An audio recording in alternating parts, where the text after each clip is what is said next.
CM updates. हर घर तिरंगा अभियान के तहत सीएम साय ने लोगों से अपने घरों में तिरंगा लगाने की अपील। सीएम ने अपने एक्स हैंडल पर बदली डीपी, लगाया तिरंगा।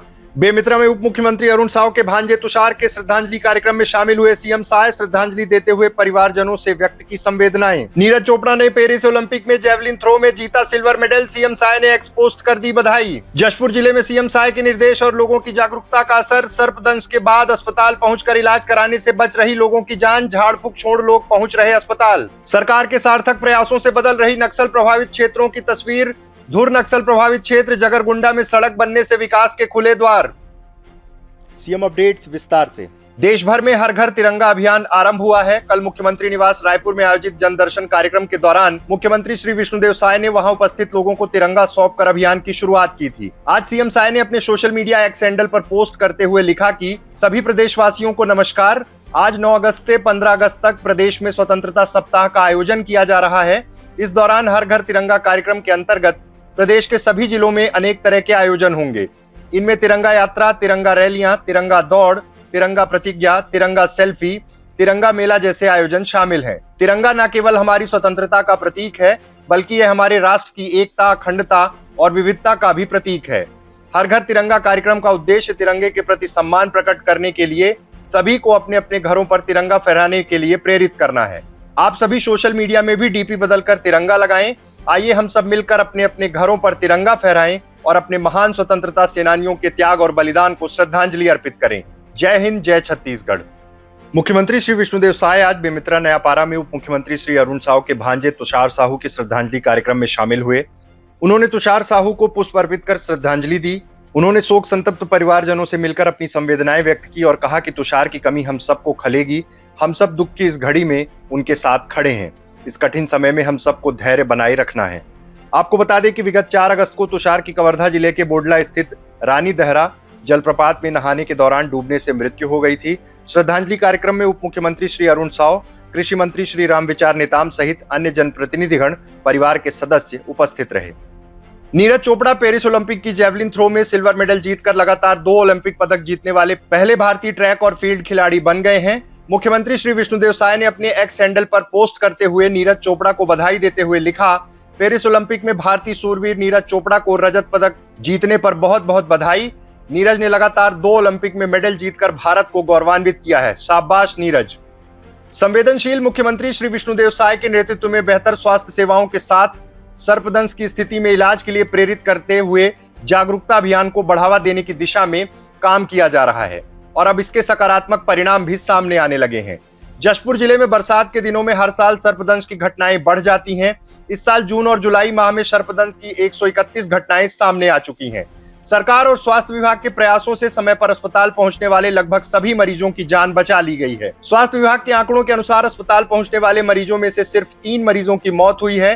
शेष 128 मरीजों को बचा लिया गया है। सबसे बड़ी राहत की बात यह है कि 20 साल में यह पहली बार हुआ है कि सर्पदंश का कोई मरीज झाड़ फूंक के चक्कर में नहीं फंसा। जिले का फरसाबहार विकासखंड सांपों की अधिकता के लिए जाना जाता है। इस इलाके को नागलोक भी कहते हैं। फरसाबहार विकासखंड में सर्पदंश की घटनाएं अधिक होती हैं। इसके अलावा अन्य विकासखंडों में भी सर्पदंश के मामले सामने आते रहे हैं। इस साल सर्पदंश के एएनए स्नेक रेस्क्यू टीम द्वारा सर्पदंश के प्रति छात्र छात्राओं को जागरूक किया जा रहा है। बैगा जनजाति के लोगों को जागरूक करने के लिए गांव-गांव में कार्यशाला का आयोजन किया जा रहा है। कार्यशाला में बैगाओं व ओझाओं से अपील की गई थी कि वे सर्पदंश के किसी भी मरीज का स्वयं से उपचार ना करें, बल्कि उन्हें सीधे अस्पताल भेजें। प्रशासन की समझाइश पर बैगा मरीज को सीधे अस्पताल पहुंचने की सलाह देने लगे। मुख्यमंत्री के निर्देश के बाद एंटी स्नेक वेजन के डोज पर्याप्त मात्रा में उपलब्ध कराए जाने के निर्देश दिए गए थे। डॉक्टरों का कहना है कि स्वास्थ्य केंद्रों में भी एंटी स्नेक वेगन की उपलब्धता के बाद मरीजों की जान बचाना आसान हो गया है। एंटीवेनम की मदद से 99% मरीजों की जान बचा ली जा रही है। अब तक जिले में 2000 से ज्यादा एंटी स्नेक वेनम डोज उपयोग हुआ है। मुख्यमंत्री श्री विष्णुदेव साय के निर्देश, आम जन की जागरूकता, स्वास्थ्य विभाग की तत्परता और जिला प्रशासन की सतत निगरानी के कारण यह संभव हो पा रहा है। सार्थक प्रयास। सुशासन, पारदर्शिता, समावेशी विकास के आयाम गढ़ते हुए छत्तीसगढ़ राज्य में संवेदनशील मुख्यमंत्री श्री विष्णुदेव साय के नेतृत्व वाली सरकार सुदूर वनांचल और नक्सल प्रभावित क्षेत्रों को विकास की मुख्य धारा से जोड़ने के लिए सतत अभियान के रूप में काम करते हुए आगे बढ़ रही है। सरकार द्वारा संचालित नियत नेल्लानार योजना से नक्सल प्रभावित गांवों की तस्वीर बदलने लगी है और सकारात्मक परिणाम सामने आने लगे हैं। छत्तीसगढ़ के बस्तर क्षेत्र के धुर नक्सल एरिया में से एक जगरगुंडा, जो अब 3 जिला मुख्यालयों से पूरी तरह से जुड़ चुका है। इसकी सबसे बड़ी वजह है वो सड़क जो सालों के लंबे इंतजार के बाद पूरी हुई है। एक समय सुकमा में जगरगुंडा क्षेत्र इमली की बिक्री के लिए एशिया के सबसे बड़े बाजार के रूप में लोकप्रिय था, लेकिन नक्सली गतिविधियों के बढ़ने के कारण बाजार ने अपना अस्तित्व खो दिया। जगरगुंडा को लोग नक्सलियों की पहाड़ी कहा करते थे, लेकिन अब यह मिथक टूट रहा है। राज्य पुलिस और फोर्स की मदद से इस क्षेत्र में सड़क का निर्माण करवाया गया है ताकि सरकारी योजनाओं के साथ स्थानीय लोग विकास से जुड़ सकें। सड़क का निर्माण पूरा होने के बाद यहाँ के लोगों में सरकार के प्रति विश्वास बढ़ा है, लोग उत्साहित हैं। अब लोगों को विश्वास है कि जगरगुंडा एक बार फिर एशिया के सबसे बड़े इमली बाजार के रूप में अपना पुराना स्थान हासिल करेगा। स्थानीय लोगों ने आर्थिक गतिविधियों, शैक्षणिक संस्थानों तक पहुंचने और स्वास्थ्य सुविधाओं का लाभ उठाने के लिए इस सड़क का उपयोग करना शुरू कर दिया है। इस सड़क का निर्माण बहुत सी कठिनाइयों के बीच हुआ है। सीआरपीएफ और पुलिस ने इस महत्वपूर्ण सड़क के निर्माण के लिए व्यापक अभियान चलाए और कई सुरक्षा कर्मियों ने शहादत भी दी है। सड़क बनाने के लिए कुल 5 पुलिस कैंप बनाए गए थे। वहां 200 से ज्यादा आईडी रिकवर की गई। 4 फेज में इस सड़क का निर्माण किया गया है। अब जब सड़क निर्माण हो गया है, तब सरकार द्वारा मुहैया कराए जा रहे संसाधन क्षेत्र तक पहुंचेंगे। इससे जगरगुंडा के साथ साथ आसपास के क्षेत्र में विकास के नए आयाम स्थापित किए जाएंगे। इस सड़क के बनने से यहाँ के रहने वाले लोगों को आसपास के 3 जिलों में आवागमन करने में सुविधा होगी।